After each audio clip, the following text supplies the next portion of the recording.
Ассалаумағалейкум жігіттер, бүгін бывшаяны қалай ұмытамын немесе бывшаяны не үшін ұмыту керек деген тақырыпты айтамыз. Өйткені көп жігіттердің осы басты проблемасының біреуі ғой, бывшаясын ұмыта алмай жүреді, соған қайта жазғысы келеді, звондағысы келеді, сонымен қайта қосылғысы келеді.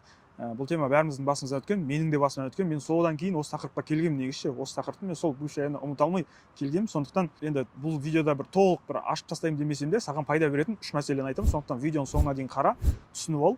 Сөйтіп өзіңнің ұмыта алмай жүрген бывшаяңды қалай тез тастау керек болады, немесе оны тастау дұрыс па дұрыс емес па, осы мәселенің басын ашып алатын боласың. Олай болса біз кеттік. Енді қыз сенен не үшін кетіп қалды, осыны түсініп алайық. Бірінші жағдай, қыз сенен кетіп қалды, потому что сен косяк жасадың, мысалы измена жасадың, бір жерде ұсталып қалдың, немесе басқа қыздармен сөйлесіп жүрдің, ұрдың оны, немесе оның намысына арына тиетін бір қатты сөздер айттың, былайша айтқанда оның абыройын шаштың. Осы кезде енді сенің косягың болып тұратын болса, кінәлі болып мен сүмірейіп оның алдына барып кешірім сұрау емес, яғни жігітше кешірім сұрауға болады қыздан. Мен осындай қателестім, мен ашуға беріліп қойдым, мен жаңағыдай білмей қалдым деген сияқты осындай мәселемен кешірім сұрап барсаң, ода айып жоқ. Егер бывшаяң сені, егер қыз сені, енді әлгі бывшаяң емес қой, егер сені қыз сол кезде қабылдап нормальный болып жатса, значит ол қыз нормальный, екеуің бірдеңе жалғасады деген сөз. Бірақ осы жерде ол талап қойып, жоқ, сен маған қатты айттың, бүйттің, сөйттің, енді сен бүйту керексің, сөйту керексің, гүл әкелесің, білмеймін, 10 күн бойы артынан жүгіресің, немесе біз бір ай сөйлеспейміз деген сияқты условия қойып бастаса, значит ол қыз уже өзі-ақ кеткісі келіп жүрген қыз, просто сен оған көмектестің деген сөз. Яғни бұл бірінші жағдай. Сен косяк жасадың, сен кешірім сұрап бардың, ол сені қабылдамайды или қабылдады. Осы екеуінің біреуі болады. Енді екінші жағдай тағы да не болды? Шантаж болды, игнор болды, манипуляция болды, телефонын алды, алмай қойды. Осындай бір кері әрекеттер жасады саған қатысты. Қыз шығам деді, шықпай қалды, бұрынғыдай емес, уже суып қалды деген сияқты мәселе болып жатса, ол қыз уже өзі-ақ кеткісі келіп жүр, примерно кетеді жақында. Просто не істеді, сенен бір жақсы әрекет күтіп жүрді, чтобы сен жаңағыдай не үшін телефонды алмайсың, не үшін манипуляция жасап жүрсің, неғып өзгеріп кеттің деген сияқты сен бірінші сол ұрысты бастауын керек болып жүрді. Яғни өзі ұрысты бастамайды, просто соған повод беріп жүрді. Әдейі телефонды алмай қояды, кеш жауап береді, шықпай қояды, жаңағыдай шығам дейді да, сен келген кезде жаңағыдай жоқ болып кетеді деген мәселе жасайды. Яғни әдейі осындай манипуляция жасайды, чтобы сен бірінші ұрыс бастау үшін, сол ұрыс басталғаннан кейін ол не істейді, болды, енді сөйлеспейміз, бүйтеміз, сөйтеміз дейді, жоқ болып кетеді ол қыз. Яғни бұл екінші жағдай. Егер қыз осылай жасайтын болса, демек ол қыз просто кеткісі келіп жүрген, и сен оған көмектестің деген сөз. Яғни ол қызды сен қайтаруыңа енді уже болмайды деген сөз. Қыз өзі инициатива танытты, сен просто оны алдыңда қолдап жібердің, яғни эмоциясына еріп кеттің деген сөз. Бұл екінші жағдай, бұл жерде қызды уже қайтаруға болмайды.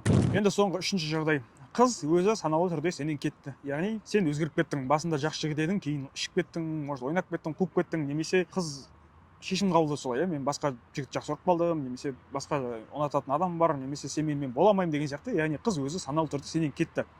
Үшінші жағдай, бұл жерде сен уже сұрасаң болады қыздан, не үшін, не себепті кеттің, не әсер етті деген мәселелерді қозғауға болады. Көбінде айтады қыздар, сен басында осындай жігіт едің, кейін өзгеріп кеттің, сен басында осындай едің, қазір ондай болып қалдың деген сияқты сенің бір минустарыңды айтады да, сол себепті ол қыз сенен кетіп қалуы мүмкін.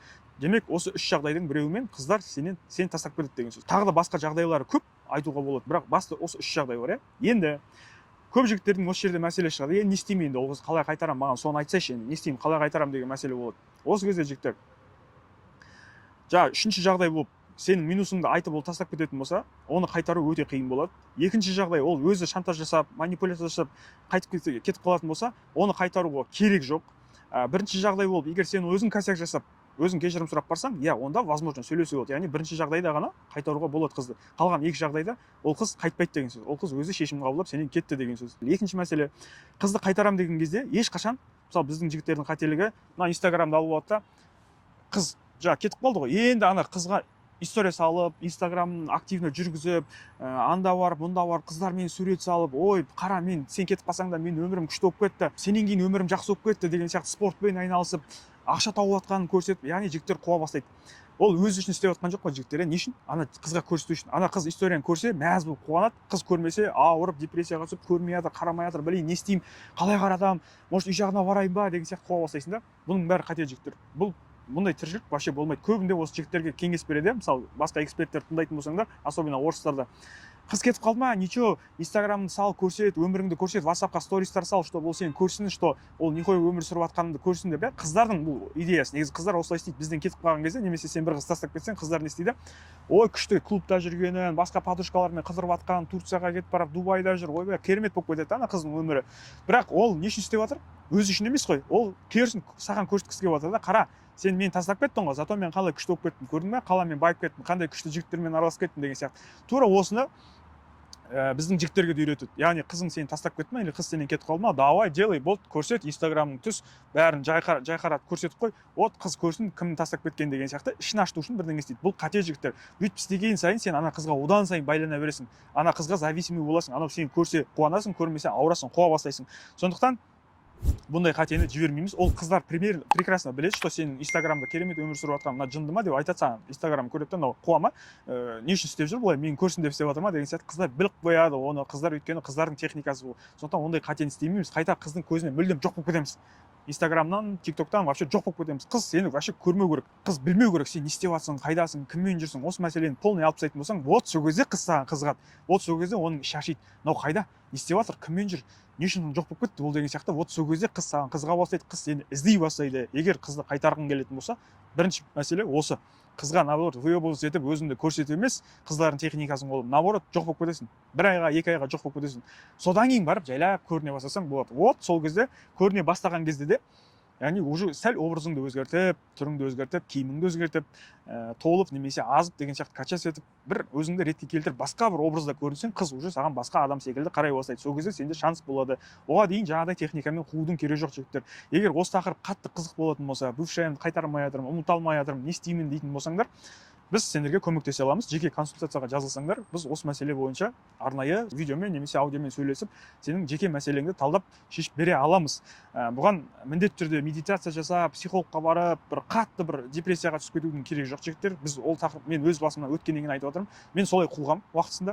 Көп ақшаны орыстарға салып жіберіп қайтарып ала алмай бір кездерде болған, яғни алданған кездерде болған. Сондықтан өйтіп қатты қуудың керегі жоқ. Тек қана гормоналды фоныңмен, яғни өзіңнің денеңдегі тиісті гормондармен жұмыс істеп, сәл психикаңды ретке келтіретін болсаң, дұрыс сұрақтар қоятын болсаң, өзіңе қалай қайтарамын деп емес, басқа сұрақтарды қоятын болсаң, немесе қалай ұмытамын деп емес, оны да басқа формулировкамен жасайтын болсаң, сен ол бывшайыңды ары кетсе 1-2 айда ұмытып кетесің. Немесе ұмыттыратын басқа бір жағдайлар жасайтын боламыз. Сол кезде сен былайша айтқанда бывшайыңды ұмыту жеңіл болады, немесе бывшайыңды қайтару да жеңіл болады. Сондықтан осы пункттарды жақсылап бір қарап шық. Видео ұнаса лайк бас, комментарий жаз. Егер бывшайыңды ұмытқан бір басқаша жолдар болса, астына комментарийға жаза кет, бөліс. Немесе бывшайсын ұмыта алмай жүрген достарың, жігіттерің болатын болса, осы видеоны соларға жібер, көмек болсын сенен. Ал біз келесі видеоға дейін қош сау бол дейміз. Консультацияда жолыққанша жігіттер.